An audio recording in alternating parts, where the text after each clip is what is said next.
दोस्तों ये अब 10th क्लास के हैं तो इस वीडियो को स्किप मत कीजिएगा, क्योंकि इस वीडियो में हम पढ़ने वाले हैं क्लास 10th के संस्कृत सब्जेक्ट, जिसका जिसका पहला चैप्टर है, प्रथम पाठ है मंगलम। तो सबसे ये जो है पूर्णतः आधारित है टारगेट के ऑब्जेक्टिव पर। जो न्यू टारगेट आया हुआ है उसका ऑब्जेक्टिव पर ही आधारित है, लेकिन इसके स्टार्टिंग में हम कुछ जो इस पाठ के महत्वपूर्ण बातें हैं उसको देख लेते हैं। कह रहा है कि ये जो भी ये पाठ है ना, ये मुख्य रूप से पद्य के रूप में संकलित है। पद्य गद्य होता है, मतलब किसी कविता के रूप में संकलित है। कह रहा है कि मंगलम पाठ में 5 मंत्र है तथा सभी मंत्र उपनिषद से लिया गया है। तो ऑप्शन पहला क्वेश्चन इसमें आ जाएगा कि मंगलम पाठ में सभी मंत्र किससे लिया गया है, तो उपनिषद से। अब देखिए प्रथम मंत्र जो है ना, ईशावास्य उपनिषद से लिया गया है, जिसमें सत्य की धर्म की प्राप्ति हेतु वर्णन किया गया है। प्रथम जो श्लोक है उसको ईशावास्य उपनिषद से दिया गया है। उसमें ना सत्य के बारे में, सत्य धर्म की प्राप्ति हेतु वर्णन किया गया है। दूसरा का है कि द्वितीय श्लोक जो है कठोपनिषद से लिया गया है, जिसमें आत्मा का महत्व का वर्णन किया गया है। पहला में सत्य का और दूसरा में आत्मा का। तीसरा में कह रहा है कि तीसरा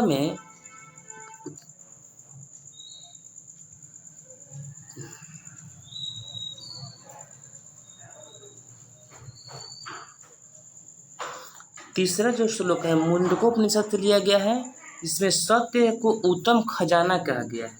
तीसरका में जो तीसरका श्लोक है मुंडकोपनिषद से लिया गया है, जिसमें सत्य को खजाना कहा गया है।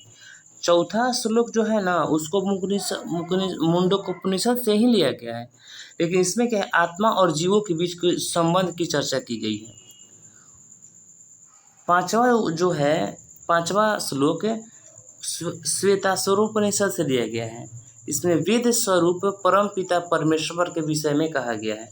तो ये पांचों श्लोक जो है, पांचों श्लोक ये क्लियर हो गया कि प्रस्तुत जो पाठ मंगलम में 5 श्लोक विभिन्न उपनिषद से संकलित हो गया। इन श्लोकों द्वारा सर्वशक्तिमान सर्वव्यापक संसार के आधार सभी कालों में विद्यमान रहने वाले सत्य स्वरूप ईश्वर की वंदना की गई है। आगे कहा गया है कि जो उपनिषद वैदिक वाङ्मय के अंतिम भाग में दार्शनिक सिद्धांतों को प्रकट करते हैं। इन उपनिषदों में परम ब्रह्म परमेश्वर की महत्ता का गुणगान किया गया है। इसी महान ईश्वर के द्वारा इस संसार का संचालन होता है। तो ये आपको हो गया इस पाठ के बारे में। अब हम इसके प्रमुख टारगेट के ऑब्जेक्टिव क्वेश्चन पर देखते हैं कि क्या क्या टारगेट दिया हुआ है। दोस्तों ये संस्कृत का वीडियो पूर्णतः है। इसके अलावा यदि आपको किसी भी सब्जेक्ट का 10th क्लास 12th क्लास और 9th क्लास का वीडियो चाहिए तो प्लेलिस्ट में जाकर के आप देख सकते हैं। तो चलते हैं अब हम ऑब्जेक्टिव की ओर। तो पीयूषम भाग 2 मंगलम पाठ है। इसमें टारगेट के सभी क्वेश्चन को देखेंगे हम। जितने भी ऑब्जेक्टिव आया हुआ क्वेश्चन है उस सबको देखेंगे। देखिए यह 2024 में 2022 में आया हुआ है। तो इस पुस्तक की विशेषता यही है कि जितना भी आया हुआ क्वेश्चन रहता है उसके बगल में दे दिया रहता है। तो कह रहा है कि ऋतस्य पद का अर्थ क्या होता है। ऋतस्य पद का अर्थ है क्या। तो ऋतस्य पद का अर्थ होता है सत्य का। ऋतस्य पद का अर्थ होता है सत्य का। अगला है कि सत्यस्य मुखम केन पात्रेण अपिहितम। सत्य का मुख किस पात्र से ढका हुआ है। इसमें देखिए सत्यस्य मुखम केन पात्रेण अपिहितम कर देगा और सोने चांदी ऐसे भी कर देगा। इसका अर्थ इसमें दे दिया है कि सत्य का मुख किस पात्र से ढका हुआ है। तो इसका राइट आंसर इसका हो जाएगा सोने के पात्र से। इसमें तो क्वेश्चन बन सकता है। अगला है कि जीवों के शरीर में ऐसे जीवों के शरीर रूपी गुफा होना चाहिए, लेकिन ऐसे दिया है कि जीवों के शरीर रूपी में क्या छुपी हुई है। जीवों के शरीर रूपी में क्या छिपा हुआ है। तो इसका राइट आंसर हो जाएगा आत्मा। इसमें है जीवों के शरीर रूपी गुफा में क्या छिपा हुआ है, तो आत्मा। आगे कह रहा है कि यथा नद्य स्यंदामाना है, खाली ऐसा नहीं, यहाँ पर पुरुष मुपैति दिव्यम कह रहे हैं कि इस ये जो है श्लोक है, यह कहाँ से लिया गया है, पद किस उपनिषद से, किस उपनिषद का, यानी कि किस उपनिषद से लिया गया है। तो इसका राइट आंसर हो जाएगा आप लोगों को मुंडकोपनिषद से। मुंडकोपनिषद लिया गया है। आगे कह रहा है कि केन पंथा विदतो देवयान है, केन पंथा विदतो देवयान का इसका अर्थ होगा कि देवयान का मार्ग किससे प्रशस्त है। देखिए आया हुआ क्वेश्चन है, देवयान का मार्ग किससे प्रशस्त है, तो इसका राइट आंसर हो जाएगा आप लोगों को सत्य से। सत्य से देवलोक का मतलब कि रास्ता साफ हो जाता है। आगे है अतियति पद का अर्थ है, अतियति पद का अर्थ क्या होता है, अतियति। तो अतियति का अर्थ होता है, अतियति का अर्थ है पार कर जाता है। अतियति का अर्थ क्या होता है, पार कर जाता है। मंगलम पाठ का प्रथम मंत्र किस उपनिषद से लिया गया है। मंगलम जो पाठ है उसका प्रथम जो मंत्र है वह किस उपनिषद से लिया गया है, तो इसका राइट आंसर हो जाएगा ईशावास्योपनिषद से।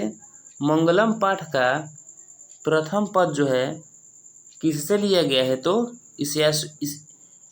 ईशावास्योपनिषद से।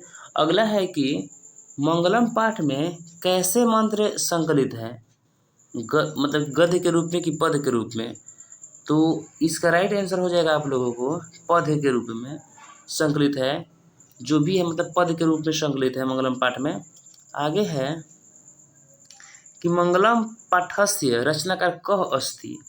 मंगलम पाठ के जो रचनाकार है कौन है, तो इसका राइट आंसर हो जाएगा आप लोगों को मंगलम पाठ के रचनाकार जो है महर्षि वेदव्यास है। तो कि यह संपूर्ण संसार किसके द्वारा अनुशासित है, जो 19 में आया हुआ क्वेश्चन है कि पूरा ये संसार है किसके द्वारा अनुशासित है, तो इसका राइट आंसर हो जाएगा आप लोगों को परमात्मा के द्वारा। उपनिषदे कस्य महिमा प्रधानता गीयते, उपनिषदों में किसकी महिमा गाई गई है प्रधानता से, तो इसका राइट आंसर हो जाएगा आप लोगों को परम पुरुषस्य की, परम पिता परमेश्वर की महिमा गाई गई है। अगला क्वेश्चन है कि मंगल पाठे कति मंत्र संकलित अस्ति। मंगलम पाठ में कितने मंत्रों का संकलन है, तो 5 मंत्र का संकलन है। सत्यमेव जयते किस उपनिषद का मूल्य मंत्र, देखिए कितना बार आया हुआ है, 1 2 3 बार आया हुआ क्वेश्चन है ये। सत्यमेव जयते किस उपनिषद का मूल मंत्र है, सत्यमेव जयते किस उपनिषद का मूल मंत्र है, सत्यमेव जयते किस उपनिषद का मूल मंत्र है, तो इसका राइट आंसर हो जाएगा मुंडकोपनिषद। ऑप्शन नहीं है, ऑप्शन अगला पाठ में है, अगला पेज पर है। कह रहे कि सत्यमेव जयते किस उपनिषद का मूल मंत्र है, तो आप लोग याद ही कर लीजिए कि सत्यमेव जयते जो है मुंडकोपनिषद का मूल मंत्र है। अब देखते हैं कि ऑप्शन में क्या है। देखिए ऑप्शन ईशावास्योपनिषद, बृहदारण्यकोपनिषद, मुंडकोपनिषद, इसका राइट आंसर हो जाएगा आप लोगों को मुंडकोपनिषद। करे कि हिरण्मयेन पात्रेण खाली स्थान दृष्टये, यह मंत्र किस उपनिषद से लिया गया है, तो इसका राइट आंसर हो जाएगा आप लोगों को ईशावास्योपनिषद से। ईशावास्योपनिषद से देखिए आया हुआ क्वेश्चन है, मतलब ये खिलवाड़ नहीं है, इसलिए सबको बार बार आप लोग देखिएगा। अगला है कि मंगलम पाठ में कुल कितने मंत्र पद के रूप में, 2 बार आया हुआ क्वेश्चन है, पद के रूप में कुल कितने मंत्र हैं, तो इसका राइट आंसर हो जाएगा कि मंगलम में 5 मंत्र पद के रूप में संकलित है।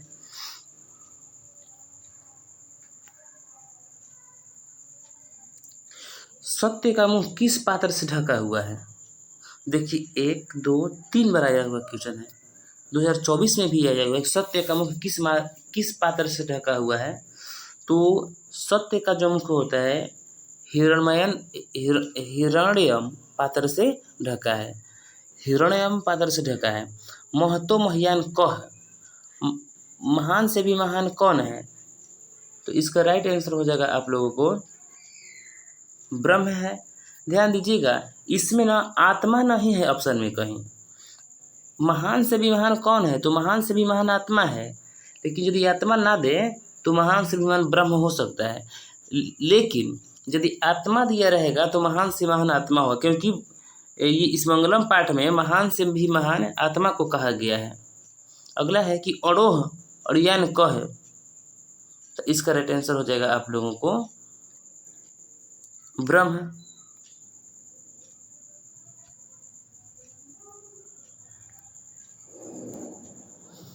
अगला है कि जयम न प्राप्नोति, किसकी विजय नहीं होती है? किसकी विजय नहीं होती है? तो इसका राइट आंसर हो जाएगा आप लोगों को असत्य की विजय कभी नहीं होती है। ध्यान दीजिएगा, लाइफ में देखिए दोबारा आया क्वेश्चन है, लेकिन लाइफ में ध्यान दीजिएगा कि कभी भी असत्य की विजय नहीं होगी, पराजय ही होगी। हाँ, सत्य परेशान हो सकता है, लेकिन पराजय कभी नहीं होती है। कह महतो महियान अस्ति, महान से महान कौन है? तो इसका राइट आंसर हो जाएगा आत्मा। देखिए यहाँ ब्रह्म दिया हुआ है, लेकिन इस बुक में सही कह, जैसे कि आप लोग बुक पढ़िएगा तो उसमें महान से महान आत्मा को कहा जा रहा है, ब्रह्म नहीं दिया है। अगला कह रहे कि जयते, किन जयते, किसकी विजय होती है? तो सत्य की विजय होती है।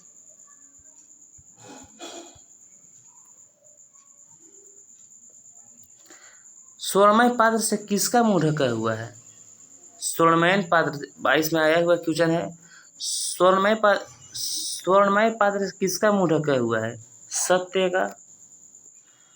अरुणरियान खाली स्थान दिया है महियान, गधांश में रिक्त स्थान में कौन सा पद होगा? देखिए 2022 में आया हुआ है। सब क्वेश्चन इंपॉर्टेंट है, इसलिए बार बार हम कह रहे हैं कि सब कुछ अच्छा से देखिएगा। इसका राइट आंसर हो जाएगा महतो, अरुणरियान महतो महियान। कहते कि यथा खाली स्थान है स्यंदमाना समुद्रे, तो इसका राइट आंसर हो जाएगा आप लोगों को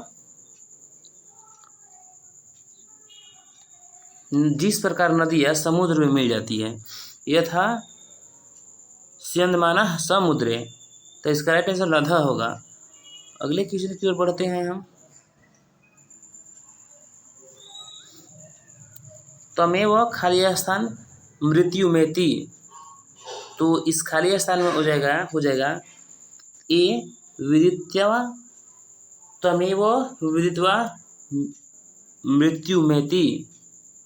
अगला है ब्रह्मण मुखम केन आच्छादित मस्ती, तो इसका राइट आंसर हो जाएगा आप लोगों को पात्रेण। आगे है कि मंगलम पाठ कहाँ से संकलित है? तो उपनिषद से संकलित है। देखिए दो बार आया हुआ भी क्वेश्चन है ये, मंगलम पाठ कहाँ से संकलित है? तो उपनिषद से। अरुणरियान महतो खाली स्थान है महिमान मात्मनः, मंत्र जो है ये किस उपनिषद से संग्रहित है, किस उपनिषद से लिया गया है? तो इसका राइट आंसर हो जाएगा आप लोगों को कठोपनिषद से। नदियाँ नाम और रूप को छोड़कर किसमें मिलती है? नदियाँ नाम और रूप को छोड़ करके किसमें मिलती है? तो नदियाँ नाम और रूप को छोड़ करके समुद्र में मिलती है। अगला कि महान से भी महान क्या है? तो महान से भी महान हो जाएगा आत्मा। देखिए दो बार आया हुआ क्वेश्चन है, महान से भी महान आत्मा है, लेकिन यदि आत्मा ऑप्शन में न रहे, ब्रह्म रहे, तो ब्रह्म को ही करेंगे हम लोग। छोटे से भी छोटा और बड़े से भी बड़ा क्या है? छोटा से छोटा और बड़ा से भी बड़ा क्या है? तो आत्मा है। महान से भी महान, छोटा भी से भी छोटा और बड़ा से भी बड़ा आत्मा है। अगला है कि नदियाँ समुद्र में कैसे मिलती है? नदियाँ समुद्र में कैसे मिलती है? तो नाम और रूप को छोड़ करके। नदियाँ समुद्र में कैसे मिलती है? तो नाम और रूप को छोड़ करके। देवमार्ग का विस्तार होता है, देवमार्ग का विस्तार होता है, देवमार्ग का विस्तार होता है।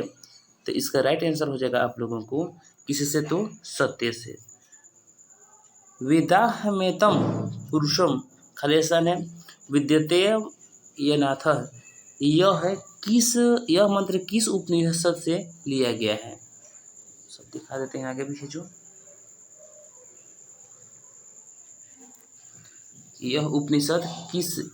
यह जो मंत्र है किस उपनिषद से लिया गया है? तो इसका राइट आंसर हो जाएगा श्वेताश्वतरोपनिषद से। अगला है कि सर्वत्र परम पुरुष परमात्मा का क्या किया गया है? शिकायत किया गया है कि गुणगान किया गया है कि स्थापना किया है, बलिदान किया गया है? तो सभी जगह परम पुरुष परमात्मा का गुणगान किया गया है। आप्तकाम ऋषिगण किसके निकट पहुँचे? तो आप्तकाम ऋषिगण जो है सत्य के निकट पहुँचे। कौन अपने नाम रूप में से विमुक्त होता है? कौन अपने नाम रूप से विमुक्त होते हैं? तो इसका राइट आंसर हो जाएगा आप लोगों को विद्वान जो होते हैं अपने नाम और रूप को छोड़ देते हैं, विमुक्त हो जाते हैं। आत्मा के स्वरूप एवं निवास का वर्णन किस दोहे में किया गया है? आत्मा के स्वरूप एवं निवास का वर्णन किस दोहे में किया गया है? तो द्वितीय दोहे में।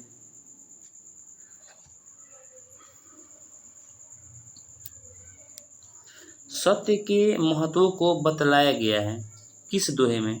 सत्य के महत्व को किस दोहे में? 5 को दोहा है ना, उसमें से कह रहा है कि सत्य के महत्व को किस दोहे में बतलाया गया है? तो तृतीय दोहे में। जीव एवं आत्मा के बारे में किस दोहे में बताया गया है? जीव एवं आत्मा के बारे में किस दोहे में बताया गया है? तो ये हो जाएगा चतुर्थ दोहे में। और इसका लास्ट क्वेश्चन है कि आत्मा मनुष्य की हृदय रूपी खाली स्थान में अवस्थित रहता है। तो हृदय रूपी गुहा में अवस्थित रहता है। ये रहा मेरा 41 क्वेश्चन जो कि पाठ 1 से लिया गया है। यदि आप लोगों को वीडियो अच्छा लगा हो तो वीडियो को लाइक करें, चैनल को सब्सक्राइब करें तथा अपने दोस्तों के बीच शेयर कीजिए ताकि आप भी अच्छे से पढ़ें और आपके दोस्त भी अच्छे से पढ़ें। धन्यवाद।